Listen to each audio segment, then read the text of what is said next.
मित्रों नमस्कार, solid study में आपका स्वागत है। हम लोग यूपी पुलिस भर्ती री एग्जाम का जो 25/8/2024 को द्वितीय पाली में पेपर हुआ उसी का अध्ययन करने चल रहे हैं, जिसमें हम लोग जीएस प्लस हिंदी का अध्ययन करेंगे। तो चलिए हम लोग देखते हैं कि जीएस और हिंदी में हमारे कितने स्कोर हो रहे हैं। तो सबसे पहले हम लोग जीएस का क्वेश्चन देखते हैं।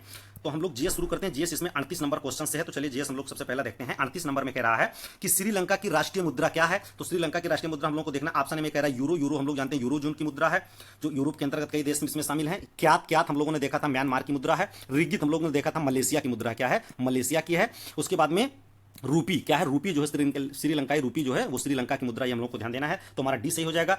39 में कह रहा है कि वर्ष 2021 में मार्च के अंत में प्रसारित 2000 रुपए के नोट का मूल्य, कह रहा है कि मूल्य रुपए में ट्रिलियन डॉलर में क्या था। अब यहां पर ये खेल गया है ट्रिलियन डॉलर, ज्यादातर ट्रिलियन हम लोग लिखते हैं तो डॉलर में देखते हैं, लेकिन ये क्या कह रहा है रुपए में बात की है, तो ये हम लोग को ध्यान देना है। कह रहा है कि कितने रुपए में है। तो ऑप्शन पूछ रहा है अगर ट्रिलियन डॉलर में होता तो हमारा अमाउंट कम बनता, लेकिन ये रुपए में लिख के पूछा है। तो कह रहा है 4.90 रुपए होंगे, मतलब रुपए ट्रिलियन होंगे कि 1.9 ट्रिलियन होंगे कि 2 ट्रिलियन होंगे कि 6 ट्रिलियन। तो हम लोगों को ध्यान देना है। 21 का डाटा तो नहीं मिल रहा है, लेकिन जो 23 के आसपास मार्च 23 का डाटा मिल रहा है उसमें 3.62 क्या है 3.6 ट्रिलियन रूपी के आसपास ये डाटा मिल रहा है। तो जाहिर सी बात है लास्ट में पैसा कम होते गया था जब नोटबंदी हो रही थी, तो ये हमारा लगभग यही आसपास इसी के बन रहा है। तो ये हमारा सही होना चाहिए, क्या है 4.9 ट्रिलियन रुपए, ये हम लोगों को ध्यान देना है। वैसे रुपए जब सामान्य तौर पर लिखते हैं तो लाख करोड़ में लिखते हैं, लेकिन यहाँ रुपए ट्रिलियन में लिखे हैं, इसलिए ये दिमाग से खेल गया, ये हम लोग को ध्यान देना है। तो इसमें हमें छोटा अमाउंट नहीं देखना है कि ट्रिलियन डॉलर में होता तो कम हो जाता, ये हम लोग को ध्यान देना है। तो हमारा ये सही हो जाएगा 4.9 के आसपास है, यही सही होना चाहिए। अगला हम लोग देखते हैं 40 नंबर में कह रहा है कौन सा देश अपने अनोखे ज्वालामुखी परिदृश्य के कारण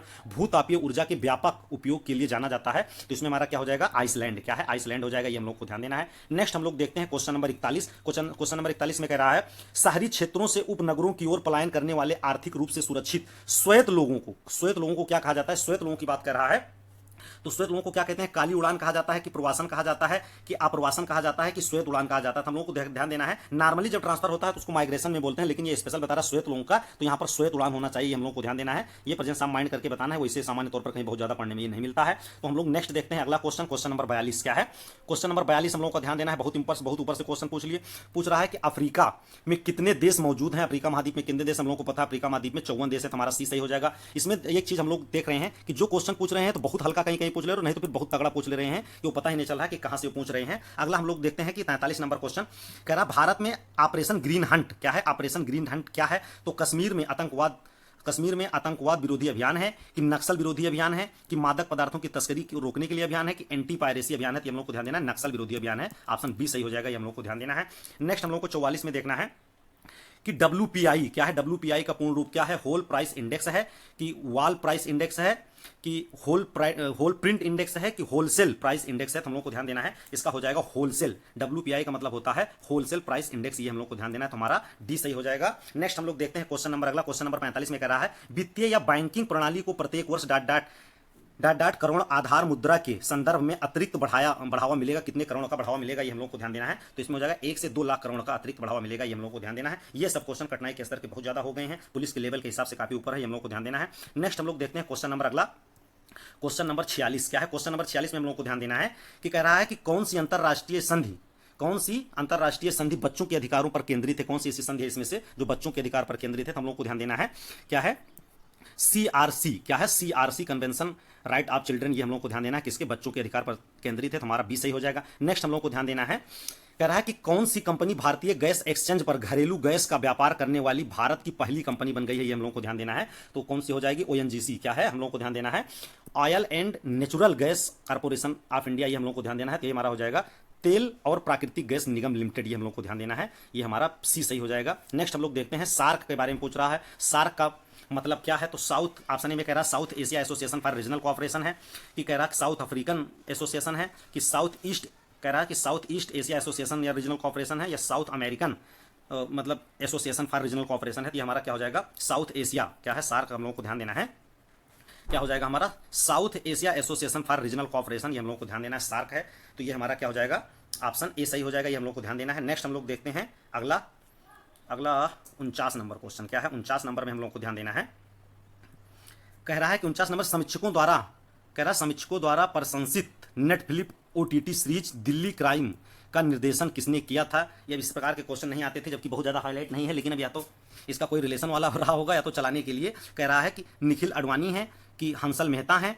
कि रिची मेहता हैं, कि विशाल भारद्वाज हैं। तो इसमें क्या हो जाएगा, ओटीटी जो दिल्ली क्राइम ओटीटी, मतलब ये कहने का मतलब वो चला है दिल्ली क्राइम, इसका निर्देशन किसने किया था, रिची मेहता ने। ये हम लोग को ध्यान देना है। तो हमारा क्या सही हो जाएगा, हमारा सी सही हो जाएगा। ये हम लोग को ध्यान देना है। नेक्स्ट 50 में कह रहा है अर्थव्यवस्था की दृष्टि से आईटीसी का पूर्ण रूप क्या है। अर्थव्यवस्था की दृष्टि से आईटीसी का पूर्ण रूप क्या है, तो हम लोग को ध्यान देना है। इंटरनल टैक्स मार्क्स है, आंतरिक कर वाणिज्य है, कि इनपुट टैक्स क्रेडिट है, कि इंटरनेशनल टैक्स कंपनी है, कि इंटरनल ट्रेड कॉमर्स है। तो हम लोग को ध्यान देना है इनपुट टैक्स क्रेडिट हो जाएगा। क्या हो जाएगा, इनपुट टैक्स क्रेडिट हो जाएगा। हमारा बी सही हो जाएगा। ये हम लोग को ध्यान देना है। नेक्स्ट हम लोग देखते हैं क्वेश्चन नंबर, अगला क्वेश्चन नंबर 51। क्वेश्चन नंबर 51 में कह रहा है कि भारत में राष्ट्रीय दुग्ध दिवस किस महीने में मनाया जाता है। तो ये सितंबर में मनाया जाता है, कि नवंबर में मनाया जाता है, कि दिसंबर में मनाया जाता है, कि जून में मनाया जाता है। तो हम लोग को ध्यान देना है दुग्ध दिवस कब मनाया जाता है, 26 नवंबर को मनाया जाता है। ये हम लोग को ध्यान देना है, कब 26 नवंबर को मनाया जाता है। ये हम लोग को ध्यान देना है, बी हो जाएगा। नेक्स्ट हम लोग देखते हैं क्वेश्चन नंबर, अगला क्या है, क्वेश्चन नंबर 52 है। क्वेश्चन नंबर 52 में हम लोगों का कह रहा है कि राष्ट्रीय राजमार्ग अधिनियम 1956 किस कर नीति पर लागू होता है। सेवा कर पर लागू होता है, कि व्यवसायिक कर पर लागू होता है, कि प्रवेश कर पर लागू होता है, कि टोल कर पर लागू होता है। तो हम लोग को ध्यान देना है कि राजमार्ग जो राष्ट्रीय राजमार्ग अधिनियम 1956 है, ये टोल टैक्स पर लागू होता है, टोल कर पर लागू होता है। हम लोग को ध्यान देना है। कह रहा है कि गलीलियन उपग्रह या 4 चंद्रमा किस उपग्रह के हैं। ये हम लोग को ध्यान देना है। तो ये बृहस्पति का हो जाएगा। किसका हो जाएगा, बृहस्पति का हो जाएगा। हम लोग को ध्यान देना है। नेक्स्ट कह रहा है लोकसभा भंग करने की शक्ति किसके पास है। ये हम लोग को ध्यान देना है। यहाँ पर क्वेश्चन पूछ सकते, मतलब ये थोड़ा से सोचने वाला है, किसके पास है लोकसभा भंग करने की शक्ति पूछ रहा, किसके पास है। तो हम लोग को ध्यान देना है राष्ट्रपति के पास है। किसके पास है, राष्ट्रपति भंग करता है। लेकिन हम लोग को ध्यान देना है सिफारिश कौन करता है। अगर पूछ लिया जाए कभी कि सिफारिश कौन करता है, तो हम लोग को ध्यान देना है प्रधानमंत्री। मतलब प्रधानमंत्री की सलाह पर ही वो राष्ट्रपति इसको भंग करता, अपने आप से नहीं भंग कर सकता। तो ये हमारा हो जाएगा। अगर पूछा जाए किसकी सलाह पर करेगा, तो हम लोग को ध्यान देना है ये प्रधानमंत्री हो जाएगा। नेक्स्ट हम लोग देखते हैं क्वेश्चन नंबर, अगला क्वेश्चन नंबर 55 क्या है। क्वेश्चन नंबर 55 हम लोगों को ध्यान देना है। कह रहा है कि निम्नलिखित में से कौन महात्मा गांधी राष्ट्रीय ग्रामीण रोजगार गारंटी अधिनियम मतलब मनरेगा की एक विशेषता है। तो क्या है, ए में कह रहा है कि प्रति 100 दिन के वेतन की गारंटी है। बिल्कुल सही है, ये वाला बिल्कुल हमारा यही सही हो जाएगा। ये बिल्कुल एकदम सत्य है। इसको हम नीचे वाला हम लोग देखते हैं, निजी क्षेत्र में रोजगार की पेशकश नहीं है, केवल पुरुष श्रमिकों की नहीं, बिल्कुल नहीं, शहरी बिल्कुल नहीं, ग्रामीण क्षेत्र की बात है। तो हमारा ए सही हो जाएगा। हम लोगों को ध्यान देना है। नेक्स्ट हम लोग को ध्यान देना है कि आसियान के संबंध में भारत की, कह रहा है आसियान के संबंध में भारत की एक्ट ईस्ट नीति क्या, मतलब नीति का क्या महत्व है। तो यह कह रहा है दक्षिण पूर्व एशिया देशों के साथ आर्थिक सामाजिक मतलब आर्थिक सामरिक और सांस्कृतिक संबंधों को बढ़ावा देना है, कि व्यापार के अवसर कम करना है, कि कूटनीतिक सहभागिता को बढ़ाना है, कि अलगाववादी नीतियों को बढ़ाना है। तुम लोग को ध्यान देना है कि क्या कह रहा है कि आसियान के संबंध में दक्षिण पूर्व एशिया के देशों के साथ भारत क्या कह रहा है, अपने आर्थिक सामरिक और सांस्कृतिक संबंधों को बढ़ाना चाहता है। तो हमारा ए सही हो जाएगा। हम लोग को ध्यान देना है। नेक्स्ट हम लोग देखते हैं क्वेश्चन नंबर, अगला क्वेश्चन नंबर 57 क्या है।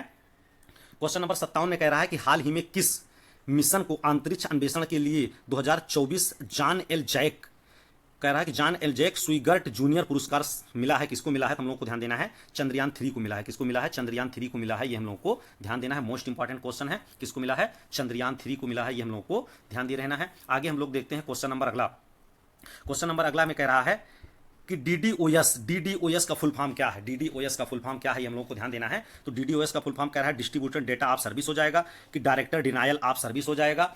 तो ये उसके बाद में कह रहा है कि डिटेल डिनायल ऑफ सर्विस हो जाएगा, कि कह रहा है डिस्ट्रीब्यूटेड डिनायल ऑफ सर्विस हो जाएगा। ये हम लोग को ध्यान देना है। तो हमारा क्या हो जाएगा, डिस्ट्रीब्यूटेड डिनायल ऑफ सर्विस हो जाएगा। ये हमारा हो जाएगा डिस्ट्रीब्यूटेड डिनायल ऑफ सर्विस। ये हमारा डी सही हो जाएगा। ये हम लोग को ध्यान देना है। नेक्स्ट हम लोग देखते हैं क्वेश्चन नंबर 59। कह रहा है कि 2014 में भारत में नोबेल शांति पुरस्कार, 2014 में भारत में नोबेल शांति पुरस्कार किसने प्राप्त किया था, किसे प्राप्त हुआ था। तो अमर्त्य सेन को प्राप्त हुआ था, कि कैलाश सत्यार्थी को प्राप्त हुआ था, कि मदर टेरेसा को, कि नदिया मुराद को। तो हम लोगों को ध्यान देना है कैलाश सत्यार्थी को उसी समय प्राप्त हुआ था 2014 में, जब मलाला पाकिस्तान की मलाला यूसुफजई को मिला था। तो इन लोगों को कंबाइंड मिला था। तो हम लोग को ध्यान देना, बी सही हो जाएगा। नेक्स्ट हम लोग देखते हैं क्वेश्चन नंबर, अगला क्वेश्चन नंबर 60 में कह रहा प्रसिद्ध पुस्तक the return of the native, प्रसिद्ध पुस्तक the return of the native किसके द्वारा लिखी गई है। तो हम लोग को ध्यान देना बिल गेट्स के द्वारा लिखी गई है, कि एम काया के द्वारा लिखी गई है, कि लॉर्ड डगलस के द्वारा लिखी गई है, कि थॉमस हार्डी के द्वारा। हमारा क्या हो जाएगा, डी से हो जाएगा। थॉमस हार्डी के द्वारा लिखी गई है पुस्तक the return of the native. क्या है, the return of the native पुस्तक किसके द्वारा लिखी गई है। तो ये हम लोगों को ध्यान देना है, किसके, थॉमस हार्डी के द्वारा लिखी गई है। ये हम लोगों को ध्यान दे रहना है। नेक्स्ट हम लोग देखते हैं क्वेश्चन नंबर अगला क्या है। क्वेश्चन नंबर अगला है हम लोगों का क्वेश्चन नंबर 61। क्वेश्चन नंबर 61 हम लोगों को ध्यान देना है कि एलोरा निम्नलिखित में से किस राज्य में स्थित एक पवित्र स्थल। इसके बारे में हम लोग देखे थे, एलोरा, अजंता और एलिफेंटा। तो ये क्या हो जाएगा, डी सही हो जाएगा। मोस्ट इंपॉर्टेंट क्वेश्चन, इसको हम लोगों ने काफी वो भी बता रहे थे कि ऊपर से क्वेश्चन पूछेगा तो यही पूछ सकता है, वो गुफा नहीं पूछेगा, ये डायरेक्ट पूछ लिया कहाँ पर स्थित है। हम लोग को ध्यान देना है। नेक्स्ट हम लोग को ध्यान देखना है, अगला कह रहा है नीति विज्ञानी कौन है? नीति विज्ञानी कौन है? तो ऑप्शन ए में कह रहा है वैज्ञानिक जो जंगली जानवरों के व्यवहार का अध्ययन करते हैं। ऑप्शन बी में कह रहा है वैज्ञानिक जो मनुष्य के व्यवहार का अध्ययन करते हैं। ऑप्शन सी जो केवल पौधों का अध्ययन करते हैं। ऑप्शन डी में कह रहा है वैज्ञानिक जो लोकाचार का अध्ययन करते हैं। तो हम लोग को ध्यान देना है, ये यहाँ से नहीं देखना था, ये बहुत गड़बड़ कर रहे हैं, डायरेक्ट ये ट्रांसलेट हुआ है। हम लोग को ध्यान देना है, यहाँ से हमें ध्यान देना है। इथोलॉजिस्ट क्या है? इथोलॉजिस्ट हम लोगों को ध्यान देना था। तो ये कौन होते हैं? ये वैज्ञानिक वह होते हैं जो जंगली जानवरों के व्यवहार का अध्ययन करते हैं। ये हम लोग को ध्यान देना है, इसी को यहाँ पर नीति विज्ञानी बता दिए, ये हम लोग को ध्यान देना है। तो ऑप्शन ए सही हो जाएगा। नेक्स्ट हम लोग देखते हैं क्वेश्चन नंबर अगला क्या है। क्वेश्चन नंबर अगला हम लोग को ध्यान देना है, क्वेश्चन नंबर 63 हो जाएगा हम लोगों का। कह रहा है कि उत्तर प्रदेश से उत्पन्न कौन सा पारंपरिक नृत्य, उत्तर प्रदेश से उत्पन्न कौन सा पारंपरिक नृत्य रूपी नाटकीय कहानी कहने और जटिल फुटवर्थ के लिए पहचाना जाता है। तो हम लोग को पता है उत्तर प्रदेश का पारंपरिक नृत्य कौन सा है, हम लोग को ध्यान देना है, कथक है। क्या है? कथक है। और हम लोग कथकली के बारे में देखे थे, कथकली केरल की हो जाएगी और कथक क्या है? उत्तर प्रदेश का। ये हम लोग को ध्यान देना है। नेक्स्ट हम लोग को देखना है क्वेश्चन नंबर अगला, क्वेश्चन नंबर 64 हम लोग देखते हैं। क्वेश्चन नंबर 64 में कह रहा है कि प्रधानमंत्री फसल बीमा योजना क्या है? प्रधानमंत्री फसल बीमा योजना क्या है, हम लोग को ध्यान देना है। तो यह कह रहा है कह रहा है कि जैविक खेती प्रथाओं का समर्थन एवं बढ़ावा देता है या अस्थायी कृषि और विधियों को अपनाने के लिए किसानों को सब्सिडी प्रदान करता है। कि क्या कह रहा है? PMFBY ग्रामीण बुनियादी ढांचे में सुधार करती है और कृषि समुदायों और युवाओं में रोजगार के अवसर को बढ़ाती है। या सी में कह रहा है यह कृषि बाजारों को नियंत्रित करता है और किसानों की उपज के लिए उचित मूल्य प्रदान करता है। या कह रहा है कि कृषि क्षेत्र में सस्टेनेबल उत्पादन का समर्थन करता है। तो ये कुल मिलाकर के बीमा की बात यहाँ पर कह रहा है। तो स्थिरता प्रदान करने के लिए हम लोग को ध्यान देना है। तो यहाँ पर क्या हो जाएगा? हम लोग को ध्यान देना, हमारा यही डी वाला ज़्यादा सही हो रहा है, ये हमारा डी सही हो जाएगा कि कृषि क्षेत्र में सस्टेनेबल उत्पादन का समर्थन करता है। तो ये हमारा डी सही होना चाहिए। 64 का हम लोग को ध्यान देना है। नेक्स्ट हम लोग देखते हैं 65 नंबर में कह रहा है ट्विटर और इंस्टाग्राम जैसे सोशल मीडिया प्लेटफॉर्म पर वेरीफाइड अकाउंट क्या दर्शाता है? तो वेरीफाइड अकाउंट यह दर्शाता है कि खाता एक सार्वजनिक व्यक्ति या संगठन से संबंधित है या प्रमाणित है। तो यही कुल मिलाकर हमारा सही हो जाएगा, हम लोग को ध्यान देना है। 65 में हमारा क्या हो जाएगा? ट्विटर और इंस्टाग्राम पर जो ब्लू टिक वाला हम लोग आपसे जानते हैं वेरीफाइड अकाउंट होता है, तो ये प्रमाणित करता है कि एक प्रमाणित खाता है। तो ये हमारा ए सही होना चाहिए, हम लोग को ध्यान देना है। 65 का ये हो जाएगा। नेक्स्ट हम लोग देखते हैं क्वेश्चन नंबर 66। क्वेश्चन नंबर 66 में हम लोग को ध्यान देना है। कह रहा है कि मानव अधिकारों की सार्वभौमिक घोषणा कितनी भाषाओं में अनुवाद किया गया है? कितनी भाषाओं में अनुवाद किया गया है, ये हम लोग को ध्यान देना है। जो मानव मतलब उसके कह रहा है कि मानव अधिकारों की जो सार्वभौमिक घोषणा कितनी भाषाओं में अनुवाद किया गया है? तो 200 भाषाओं में किया गया है, कि 400 भाषाओं में किया गया है, या 500 भाषाओं में किया गया है, 300 भाषाओं में किया गया है। हम लोग को ध्यान देना है कि इसका अनुवाद कितनी भाषाओं में किया गया है। तो ये 576 भाषाओं के आसपास है, लेकिन लगभग इसमें हमारा क्या हो जाएगा? 500 से हो जाएगा, ये हम लोग को ध्यान देना है। नेक्स्ट हम लोग का कह रहा है रियल क्या है? रियल किस देश की मुद्रा है? ब्राजील की मुद्रा है, कि अफगानिस्तान की है, भूटान की, कनाडा की? हम लोग को ध्यान देना है कहाँ की है? ब्राजील की मुद्रा हो जाएगी। तो हमारा ऐसे ही हो जाएगा। नेक्स्ट हम लोग देखते हैं 68 में भारत की लुक ईस्ट पूर्व की ओर देखो नीति का मुख्य उद्देश्य क्या है? भारत के भीतर कृषि को बढ़ावा देना है, कि यूरोपीय देश मतलब यूरोपीय संघ के देशों के साथ भारत को बढ़ावा देना है, कि पूर्वी एशिया के देशों के साथ भारत सांस्कृतिक आदान प्रदान और लोगों के बीच संपर्क को बढ़ाता है, कि दक्षिण पूर्व एशिया के साथ आर्थिक और सामाजिक संबंधों को मजबूत करता है। तो हम लोग को ध्यान देना है। तो यही कह रहा है कि लुक ईस्ट की बात जो कर रहा है, तो ये हम लोग को ध्यान देना है कि दक्षिण पूर्व एशिया के देशों के साथ भारत के संबंध को दिखाता है। ये हम लोग को ध्यान देना है, डी से हो जाएगा। नेक्स्ट हम लोग देखते हैं क्वेश्चन नंबर अगला, क्वेश्चन नंबर 69 क्या है? क्वेश्चन नंबर 69 हम लोग को ध्यान देना है। कह रहा है कि 1942 में भारत छोड़ो आंदोलन के समय भारत का वायसराय कौन था? भारत छोड़ो आंदोलन के समय भारत का वायसराय कौन था? तो ये बहुत इंपॉर्टेंट क्वेश्चन है, रिपीटेड क्वेश्चन है, कई बार आया है। हम लोग को ध्यान देना है कि 1942 के आंदोलन के समय भारत का वायसराय लॉर्ड लिनलिथगो था। कौन था? लॉर्ड लिनलिथगो, ये हम लोग को ध्यान देना है। नेक्स्ट हम लोग देखते हैं 70 नंबर में डॉट में कंप्यूटर में इनपुट से पहले या उसके दौरान डाटा बदलना शामिल है। जो कंप्यूटर में इनपुट से पहले डाटा बदला जाता है उसको क्या कहते हैं? तो हम लोग को ध्यान देना है, इसको बोला जाता है डेटा दिदलिंग। क्या कहते हैं? डेटा दिदलिंग कहा जाता है। ये हम लोग को ध्यान देना है। तो हमारा बी सही हो जाएगा। नेक्स्ट हम लोग 71 में कहते हैं ट्रेडमार्क, कॉपीराइट और पेटेंट किससे संबंधित है? अमूर्त संपत्ति होती है, कि वर्तमान संपत्ति होती है, कि निवेश होता है, कि अस्थायी संपत्ति होती है? तो इन वर्तमान मतलब क्या होता है? हम लोग को ध्यान देना, ये अमूर्त संपत्तियां होती हैं। खास करके अमूर्त मतलब वो होता है जिसको देखा या छुआ नहीं जा सकता है, कि केवल आभास किया जा सकता है। ये हम लोग को ध्यान देते हैं, सिर्फ देख सकते हैं। तो ये अमूर्त संपत्ति हो जाएगी, हम लोग को ध्यान देना है। तो डेटा है, कॉपीराइट है और पेटेंट है, ये कैसी हैं? अमूर्त संपत्तियां हैं, ये हम लोगों को ध्यान देना है। नेक्स्ट हम लोग देखते हैं 72 में कह रहा है कौन सा देश 2021 में बिटकॉइन को कानूनी मान्यता प्रदान करने के उपयोग करने वाला पहला देश था? ये हम लोगों ने बताया था, जब ये हाईलाइट हुआ था तभी बात किया गया था। ये किसी न किसी क्वेश्चन में फंसेगा, मोस्ट इंपॉर्टेंट क्वेश्चन है और ये हम लोग को ध्यान देना है। आ गया बिटकॉइन को कानूनी मान्यता देने वाला कौन सा देश है? El Salvador. क्या है? El Salvador. अब कमेंट करके ये बताइए एल सल्वाडोर की राजधानी क्या है और किस महाद्वीप में ये देश पड़ता है? मोस्ट इंपॉर्टेंट क्वेश्चन है, आगे भविष्य में किसी न किसी पेपर में पूछा जा सकता है। ये हम लोग को ध्यान देना है। नेक्स्ट हम लोग देखते हैं क्वेश्चन नंबर 73। क्वेश्चन नंबर 73 में हम लोग को ध्यान देना है कि निम्नलिखित में से कौन सा देश प्रयोगशाला में नियंत्रित केंद्रीय संलयन प्राप्त करने वाला पहला देश बन गया है। क्या कह रहा है? नियंत्रित केंद्रीय संलयन अभिक्रिया, ये हम लोग को ध्यान देना है, प्राप्त करने वाला पहला देश बन गया है, ये हम लोग को ध्यान देना है।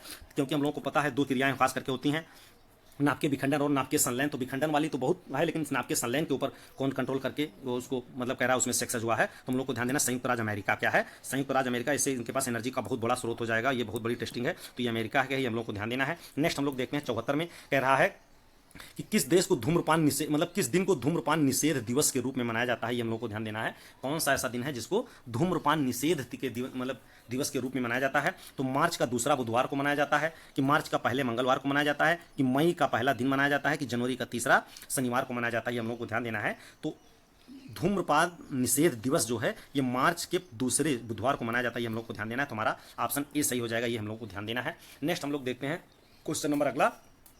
कह रहा है कि 75 में कह रहा है कि भारत का सबसे बड़ा संग्रहालय कौन सा है? भारत का सबसे बड़ा संग्रहालय कौन सा है? तो राष्ट्रीय संग्रहालय दिल्ली में है, कि छत्रपति शिवाजी महाराज वास्तु संग्रहालय मुंबई में है, कि कह रहा है कि सलार जंग संग्रहालय हैदराबाद में है, कि भारतीय संग्रहालय कलकत्ता में है। तो भारत का कह रहा है कि सबसे बड़ा संग्रहालय कहां पर है, ये हम लोग को ध्यान देना है। तो भारत का सबसे बड़ा संग्रहालय कहां है? भारतीय संग्रहालय कलकत्ता में है, ये हम लोग को ध्यान देना है। तो हमारा डी सही हो जाएगा। नेक्स्ट हम लोग देखते हैं क्वेश्चन नंबर अगला। अब यहाँ से 75 के बाद 76 से क्या हो जा रही है? मैथ शुरू हो जा रहा है। अब चलिए हम लोग देखते हैं हिंदी देख लेते हैं, उसके बाद में हिंदी हम लोग देखते हैं कि कहाँ से हमारी शुरू हो रही है। तो हिंदी हमारा यहाँ पर सही हो जाएगा, शुरू हो रहा है क्वेश्चन नंबर 1 से। हिंदी हम लोग देख लेते हैं। इसमें कह रहा है हिंदी हम लोग को ध्यान देना है। कह रहा है कि ऑप्शन 1 में चरण कमल बंदो हरिराई में कौन सा अलंकार है? ये काफी बार रिपीटेड मतलब है, हम लोग बहुत बार बचपन से पढ़ते आ रहे हैं, 7th 8th 6th से ही पढ़ाया जाता है। चरण कमल बंदो हरिराई में कौन सा अलंकार है? उपमा है, रूपक है, अतिशयोक्त है कि श्लेष है? तो हम लोग को ध्यान देना है, इसमें क्या हो जाएगा? रूपक अलंकार हो जाएगा, जहां पर उपमेय उपमान का भेद होता है, ये हम लोग को ध्यान देना है। तो यहाँ पर क्या हो जाएगा? रूपक हम लोग का हो जाएगा। दूसरे में कह रहा है निम्नलिखित में से कौन सा शब्द गौ का अर्थ नहीं है? क्या है? गौ का अर्थ नहीं है, हम लोग को ध्यान देना है। कौन सा शब्द गौ का अर्थ नहीं है? तो हम लोग देख रहे हैं नदी, नदी गौ का अर्थ होता है, इंद्रिय भी होता है, गाय भी होती है, गज गज माने हाथी होता है, हम लोग को ध्यान देना है। हमारा सी सही हो जाएगा। नेक्स्ट हम लोग देखना है अगला क्वेश्चन। कह रहा है कि निम्न में से प्रेरणार्थक क्रिया क्या है? प्रेरणार्थक मतलब जो प्रेरणा प्रदान करती है, स्वयं ना की जाए, प्रेरणा किसी को दिया जाए वो करे। तो जगाना हो जाएगा, जगाना दूसरा मतलब किसी को आप बता रहे हैं वो जगा रहा ना, जगाना किसी को जगाना, ये हो जाएगा ए। इसमें पढ़ना अपने आप होता है, बदलना चलना, तो ये हमारा जगाना ए सही हो जाएगा। नेक्स्ट हम लोग देखते हैं क्वेश्चन नंबर 4 में। कह रहा है अमित और अमित शब्द, कह रहा अमित और अमित शब्द युग्म का सही अर्थ बताना है, ये हम लोग को ध्यान देना। अमित और अमित का सही अर्थ बताना है, इसमें से क्या हो जाएगा हम लोग को ध्यान देना है। तो एक अमित मतलब होता है बहुत या ज्यादा होता है, क्या होता है? बहुत या ज्यादा होता है, ये हम लोग को ध्यान देना, बहुत हो जाएगा। और एक अमित दुश्मन या शत्रु के रूप में भी यूज किया जाता है, क्या होता है? शत्रु के रूप में यूज किया जाता है। तो ये हमारा क्या हो जाएगा? बहुत और शत्रु, तो ये हम लोग को ध्यान देना, हमारा डी सही हो जाएगा। क्या हो जाएगा? डी सही हो जाएगा, ये हम लोग को ध्यान देना है। नेक्स्ट हम लोग देखते हैं क्वेश्चन नंबर 5। क्वेश्चन नंबर 5 में कह रहा है यदि बारिश होती तो सूखा ना पड़ता, यदि बारिश होती तो सूखा ना पड़ता, एक दूसरे के ऊपर डिपेंड है, ये हम लोग को ध्यान देना। इस वाक्य में काल का कौन सा रूप है? काल का कौन सा रूप है? इसमें कह रहा है यदि बारिश होती तो सूखा ना पड़ता, ये हम लोग को ध्यान देना है। अगर बारिश हो गई होती तो सूखा ना पड़ता, ये हम लोग को ध्यान देना है। तो इसमें कौन सा हो जाएगा, ये हम लोगों को ध्यान देना है। तो इसमें कह रहा है कि हेतु हेतु मत भविष्य हो जाएगा, या संभाव्य भविष्य हो जाएगा, कि हेतु हेतु मत भूत हो जाएगा, या संदिग्ध भूतकाल हो जाएगा। तो हम लोग को ध्यान देना है कि अगर यदि बारिश होती तो सूखा ना पड़ता, अगर होती तो सूखा ना पड़ता, तो ये हमारा क्या है? सी सही हो जाएगा, ये हम लोग को ध्यान देना है। नेक्स्ट हम लोग को देखना है अगला क्वेश्चन। अगला क्वेश्चन कह रहा है कि 6 नंबर में निम्नलिखित में से वाक्य के शुद्ध रूप का चयन करना है, इसमें कौन सा वाक्य शुद्ध है, ये हम लोग को ध्यान देना है। तो इसमें ऑप्शन ए में कह रहा है कि वह विदुषी महिला थी, वह विदुषी महिला थी। आप तो बिल्कुल विदुषी महिला के लिए सही हो जाएगा। अगला कह रहा है कि विदुषी महिला थी वह, ये गलत है, वह सेंटेंस में बैठ रहा है। वह एक महिला विद्वान थी, महिला विदुषी होती है, विद्वान नहीं होती है। वह एक विद्वान विदुषी होती है, तो हमारा ए ही सही हो जाएगा, ये हम लोग को ध्यान देना है। नेक्स्ट देखते हैं क्वेश्चन नंबर 7 क्या है। क्वेश्चन नंबर 7 में हम लोग को ध्यान देना है। कह रहा है कि ज्ञानपीठ पुरस्कार किस भाषा से संबंधित, हम लोग को ध्यान देना। 8वीं सूची में जितनी भाषाएं शामिल होती हैं उससे ज्ञानपीठ पुरस्कार संबंधित है, सी हो जाएगा। 8वें में हम लोग देखते हैं कि कौन सा, कह रहा है कि वह कौन सा समास है जिनका उत्तर पद प्रधान होता है किंतु प्रथम और द्वितीय पद की विशेषता बदलता है, जो प्रथम पद द्वितीय पद की विशेषता बतलाता है, हम लोग को ध्यान देना है। तो ऐसा कौन हो जाएगा? कर्मधारय हो जाता है, क्या हो जाता है? कर्मधारय समास हो जाएगा, हम लोग को ध्यान देना है। 9 नंबर में देखते हैं जिसकी तुलना ना की जा सके, जिसकी तुलना ना की जा सके अतुलनीय हो जाएगा, जिसकी तुलना ना की जा सके वो क्या हो जाएगा? अतुलनीय हो जाएगा, ये हम लोग को ध्यान देना है कि जिसकी तुलना ना की जा सके वो अतुलनीय हो जाएगा। नेक्स्ट हम लोग देखते हैं कि ई ऊ किस प्रकार के स्वर हैं, ये कैसे प्रकार के स्वर हैं, तो हम लोग को ध्यान देना। ये समृद्ध स्वर के अंतर्गत आते हैं, कैसे है? समृद्ध स्वर के अंतर्गत आते हैं, ये हम लोग को ध्यान देना है। नेक्स्ट हम लोग देखते हैं क्वेश्चन नंबर अगला। कह रहा गो, गो शब्द गौ शब्द का वचन पहचानिए। गौ शब्द कैसा वचन है तो हम लोग को ध्यान देना है। ये एक वचन है। क्या है? एक वचन हो जाएगा। ये हम लोग को ध्यान देना है। नेक्स्ट हम लोग देखते हैं क्वेश्चन नंबर अगला। काठ की हांडी बार बार नहीं चढ़ती। काठ की हांडी बार बार नहीं चढ़ती, ये हम लोग को ध्यान देना है। तो ऑप्शन ए में कह रहा है कि छल कपट का व्यवहार हमेशा नहीं चलता है। ऑप्शन बी में कह रहा है लकड़ी का बर्तन आगे से जल सकता है। ऑप्शन सी में कह रहा है दुर्भाग्य की मार बार बार नहीं होती। ऑप्शन डी में कह रहा है बुरा दिन हमेशा नहीं रहते। तो काठ की हांडी बार बार नहीं चढ़ती मतलब छल कपट का व्यवहार हमेशा नहीं चलता। तो ये हमारा ए सही हो जाएगा। ये हम लोग को ध्यान देना है। नेक्स्ट हम लोग देखते हैं क्वेश्चन नंबर अगला, क्वेश्चन नंबर 13। क्वेश्चन नंबर 13 में हम लोग को ध्यान देना है। कह रहा है कि निम्नलिखित वाक्य में रेखांकित शब्द का कौन सा कारक है। रेखांकित शब्द में कौन सा कारक है, ये हम लोग को ध्यान देना है। इसमें कारक बताना है कि रेखांकित शब्द में कौन सा कारक है। तो इसमें कह रहा है अनुज की रेखांकित है। अनुज की किताब मेज पर है। किसकी किताब मेज पर है? अनुज की किताब मेज पर है। तो अपादान कारक है कि संबंध, कह रहा है कि संबोधन कारक है कि अधिकरण कारक है कि संबंध कारक है। तो इसमें कह रहा है कि अनुज की किताब, किसकी किताब? अनुज की किताब मेज पर है। ये हम लोग को ध्यान देना है। तो यहाँ पर संबंध कारक दिखा रहा है किसकी किताब है? अनुज की किताब है। तो ये हम लोग को ध्यान देना है। डी सही हो जाएगा। नेक्स्ट हम लोग को ध्यान देना है 14। क्या है? 14 में कह रहा है कि मंदिर और मंदिरा युग्म का उपयुक्त अर्थ वाला कौन सा होगा? कौन सा सही अर्थ है कहने का मतलब है मंदिर और मंदिरा, ये हम लोग को ध्यान देना है। कौन सा इसका सही अर्थ हो जाएगा? तो मंदिर मतलब हम लोग को पता है कि पूजा स्थल, या इसको हम लोग कह सकते हैं देवालय होता है। क्या होता है? मंदिर मतलब देवालय होता है। और मंदिरा मतलब क्या होता है? अश्वशाला। क्या होता है? अश्वशाला होता है। तो ये हमारा सी सही हो जाएगा। ये हम लोग को ध्यान देना है। क्या हो जाएगा? सी सही हो जाएगा। इसमें हम लोग को ध्यान देना है। नेक्स्ट हम लोग देखते हैं क्वेश्चन नंबर अगला, क्वेश्चन नंबर 15। क्या है? क्वेश्चन नंबर 15 हम लोग को ध्यान देना है। कह रहा अचल, अचल मतलब जो चले ना, शब्द का भिन्नार्थक समभिन्नार्थक क्या है? अचल का समभिन्नार्थक शब्द क्या है? ये हम लोगों को ध्यान देना है। तो जन्म से है कि स्थान है कि धुरी है कि पर्वत और स्थिर है? तो इसका कह रहा है कि पर्वत और स्थिर। पर्वत मतलब स्थिर मतलब होता है, अचल मतलब स्थिर हो जाएगा। तो ये क्या हो जाएगा? अचल। इसका समभिन्नार्थक पूछ रहा, तो ये हमारा पर्वत और स्थिर हो जाएगा। ये हमारा डी सही हो जाएगा। ये हम लोग को ध्यान देना है। क्या हो जाएगा? पर्वत और स्थिर हो जाएगा। ये हम लोग को ध्यान देना है। नेक्स्ट हम लोग देखते हैं क्वेश्चन नंबर अगला। क्वेश्चन नंबर अगला हम लोगों का कह रहा है कि आकाश का पर्यायवाची है। आकाश का स्वयं व्योम, ये हम लोगों को पता है। तो हमारा बी सही हो जाएगा। नेक्स्ट हम लोग देखते हैं हेडमास्टर। हेडमास्टर शब्द में प्रयुक्त उपसर्ग जो शब्द के आगे लगता है अंश, उसी को यहाँ पर हेडमास्टर में हेड हो जाएगा। नेक्स्ट हम लोग देखते हैं वरिष्ठ साहित्यकार काशीनाथ सिंह। क्या है? काशीनाथ सिंह को उनकी कृत रेहान पर रघु के लिए किस सम्मान से सम्मानित किया गया था? ये हम लोग को ध्यान देना है। तो कथा सम्मान से कि राजभाषा सम्मान से, शरद सम्मान से, साहित्य अकादमी से हम लोग को ध्यान देना है। डी सही हो जाएगा। नेक्स्ट हम लोग देखते हैं अगला। कह रहा निम्न में से कौन सा शब्द तत्सम है? कौन सा शब्द तत्सम है? ये हम लोग को ध्यान देना है। तो तत्सम क्या हो जाएगा? आलस का आलस्य हो जाता है। ये हम लोग को ध्यान देना है। अग्नि का अग्नि हो जाएगा। ये हम लोग को ध्यान देना है। आम का आम्र होता है। तो ये यहाँ पर डी सही हो जाएगा। ये हम लोग को देखना है। नेक्स्ट हम लोग को देखना है 20 नंबर में। कह रहा श्याम को पुस्तक पढ़नी है। श्याम को पुस्तक पढ़नी है। इस मतलब यह किस वाच्य में है? यह किस वाच्य में है? तो क्या करना है? कृत्यवाच्य में है कि कृत्य और कर्मवाच्य में है कि कर्मवाच्य में है कि भाववाच्य में है? तो श्याम को पुस्तक पढ़नी है, कृत्यवाच्य में हो जाएगा। क्या करनी है? कृत्यवाच्य में हो जाएगा। ये हम लोग को ध्यान देना है। नेक्स्ट हम लोग देखते हैं क्वेश्चन नंबर अगला। निम्नलिखित में से कौन सा स्वर नहीं है? कौन सा स्वर नहीं है? तो हम लोग को स्वर पता है, ये व्यंजन है, स्वर नहीं है। तो ये हमारा सी सही हो जाएगा। नेक्स्ट हम लोग देखते हैं क्वेश्चन नंबर अगला, क्वेश्चन नंबर 22। क्या है? क्वेश्चन नंबर 22 में हम लोग को ध्यान देना है। कह रहा है प्रत्यंग। क्या है? प्रत्यंग किस समास का उदाहरण है? तत्पुरुष का समास का उदाहरण है कि द्विगु का उदाहरण है कि द्वंद्व का है कि अव्ययी भाव का है? तो हम लोग को जाए मतलब इसका प्रत्यंग क्या हो जाएगा? प्रत्येक अंग कह सकते हैं, प्रति अंग हो जाएगा। तो प्रत्येक से प्रति हो जाएगा। तो अव्ययी भाव ये हमारा डी सही हो जाएगा। ये हम लोग को ध्यान देना है। नेक्स्ट में कह रहा है आंशिक। आंशिक शब्द में प्रत्यय है। आंशिक में शब्द में प्रत्यय है। आंशिक प्रत्यय हम लोग को लगता है बाद में लगता है, शब्द के बाद में लगता है। तो आंश प्लस इक, तो हमारा क्या हो जाएगा? आंशिक। तो ये हमारा बी सही हो जाएगा। हम लोग को ध्यान देना है। नेक्स्ट यामा। यामा की रचना किसकी है? सुभद्रा कुमारी चौहान की है, मीरा बाई की है, महादेवी वर्मा के, सुमित्रा नंदन पथ की है। यामा महादेवी वर्मा के। बहुत इंपॉर्टेंट क्वेश्चन है, ये कई बार पूछा जाता है। बहुत सरल भी है, बच्चे लगभग इसको पता भी रहता है। प्रेरणा स्टूडियो जाएगी। क्या करेगी? प्रेरणा स्टूडियो जाएगी में काल का भेद है। प्रेरणा स्टूडियो जाएगी, काल का भेद कैसा है? तो ये सामान्य भविष्य काल है, भविष्यत काल है। ये सामान्य भविष्यत काल है कि संभाव्य वर्तमान भविष्यत काल है कि अपूर्ण वर्तमान काल है कि सामान्य वर्तमान काल है? तो ये कह रहा बिल्कुल सिंपल है कि प्रेरणा स्टूडियो जाएगी, तो क्लियर है, ये सामान्य भविष्य काल। ये हमारा हो जाएगा। ये हम लोग को ध्यान देना है। क्या हो जाएगा? ए। जाएगी तो जाएगी, प्रेरणा स्टूडियो जाएगी, ये सामान्य भविष्य काल में हो जाएगा। नेक्स्ट हम लोग देखते हैं 26 नंबर में। कह रहा है निम्नलिखित में से कौन सा शब्द स्त्रीलिंग है? क्या है? कौन सा शब्द स्त्रीलिंग है? सार है, रूप है, आय है कि विवाद है? विवाद हो रहा है तो पुरुष लिंग हो जाएगा। उसका रूप कैसा है? ये भी पुरुष हो जाएगा। सार है, इसका पूरा सार दिखाई दे रहा है। तो ये आय, इसकी आय दुगनी हो गई, इसकी आय तिगनी हो गई। आय कैसी है? कम है, ज़्यादा है? तो ये हमारा सी सही हो जाएगा। ये हम लोग को ध्यान देना है। तो ये हमारा सी सही हो जाएगा। आय स्त्रीलिंग है, ये हम लोग को ध्यान देना है। नेक्स्ट हम लोग को कह रहा है 27 नंबर में कल कानन कुंडल मोर पखा उर्पे बनमाल विराजत है। तो इसमें का की बार बार आवृत्त हो रही है, तो हम लोगों को ध्यान देना है क्या हो जाएगा, अनुप्रास अलंकार हो जाएगा, ये हम लोग को ध्यान देना है। नेक्स्ट हम लोग को देखना है क्वेश्चन नंबर अगला 28 क्या है। क्वेश्चन नंबर 28 में हम लोग को ध्यान देना है, कह रहा है क्वेश्चन नंबर 28, इसमें कह रहा है कि निम्नलिखित में अर्धविराम चिन्ह कौन सा है। तो अर्धविराम चिन्ह हम लोगों को पता है, अर्धविराम ये हो जाएगा, ऐसे रहता है अल्प विराम होता है, पूर्ण विराम आपको पता है, तो ये क्या हो जाएगा, सी नंबर हमारा अर्धविराम हो जाएगा, ये हम लोग को ध्यान देना है। नेक्स्ट में कह रहा है 29 में कौन सा वाक्य अशुद्ध है। परशुराम के क्रोध अग्नि ने क्षत्रियों को जला दिया, कि कह रहा है कि वृक्षों पर कोयल कूक रही है, कि खेतों में लंबे लंबे घास उग आए, या कह रहा है कि गलियों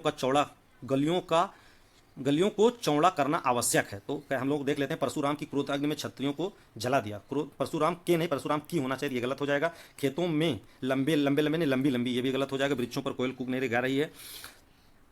इसमें कह रहा है गलियों का चौड़ा करना आवश्यक है, ये हमारा डी सही हो जाएगा, ये हम लोग को ध्यान देना है, क्या हो जाएगा इसमें, डी सही हो जाएगा, ये हम लोग को ध्यान देना है, गलियों का चौड़ा करना आवश्यक है, ये हम लोग को ध्यान देना है। नेक्स्ट हम लोग देखते हैं 29 नंबर क्या है, 29 नंबर पर हम लोग को ध्यान देना है, देखते हैं, वो 29 हो गया, सॉरी 30 पर हम लोग देखते हैं।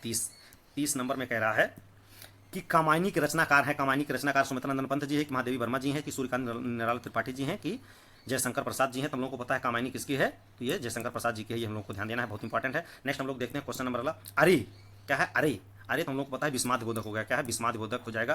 तो नेक्स्ट हम लोग देखते हैं मौन का विलोम क्या है, मौन है मतलब उसके मौन का हो जाएगा मुखर, क्या मौन का मुखर हमारा हो जाएगा, ये हम लोग को ध्यान देना है। मौखिक लिखित का होता है, ये हम लोग को ध्यान देना है, तो विलोम पूछ रहा है, तो मौन का क्या हो जाएगा, मुखर हो जाएगा, ये हम लोग को ध्यान देना है। नेक्स्ट हम लोग देखते हैं क्वेश्चन नंबर अगला, अब यहाँ से क्या है 33 से लेकर 37 तक गद्यांश हो जा रहा है, तो इसी गद्यांश का उत्तर हम लोग देख लेते हैं। आप लोग गद्यांश पढ़ के देखेंगे, काफी बड़ा बना दिए हैं इसमें, और लगभग मतलब जितनी पालियां हुई इसमें छोटा था। इसमें देखते हैं हम लोग 33 नंबर में कह रहा है गद्यांश के अनुसार अपने सपनों को साकार करने के लिए हमें क्या करना चाहिए। गद्यांश के अनुसार अपने सपनों को साकार करने के लिए हमें क्या करना चाहिए, तो क्या कह रहा है, कार्य योजना बनाते रहना चाहिए, कि अपार धन एकत्र करना चाहिए, कठिन परिश्रम करना चाहिए, कि निरंतर सोचना चाहिए। तो अपने क्या कह रहा है कि अपने सपनों को साकार करने के लिए हमें कठिन परिश्रम करना चाहिए, हम लोग को ध्यान देना है, तो हमारा क्या हो जाएगा, सी सही हो जाएगा, ये हम लोग को ध्यान देना है। नेक्स्ट हम लोग को देख रहा है अगला, कह रहा है गद्यांशकार ने पीढ़ी के सबसे महान व्यक्ति की क्या महत्वाकांक्षा रही है। तो एक बड़ा फिल्मकार बनना, एक महान गायक बनना, हर आंख के आंसू मिटाना,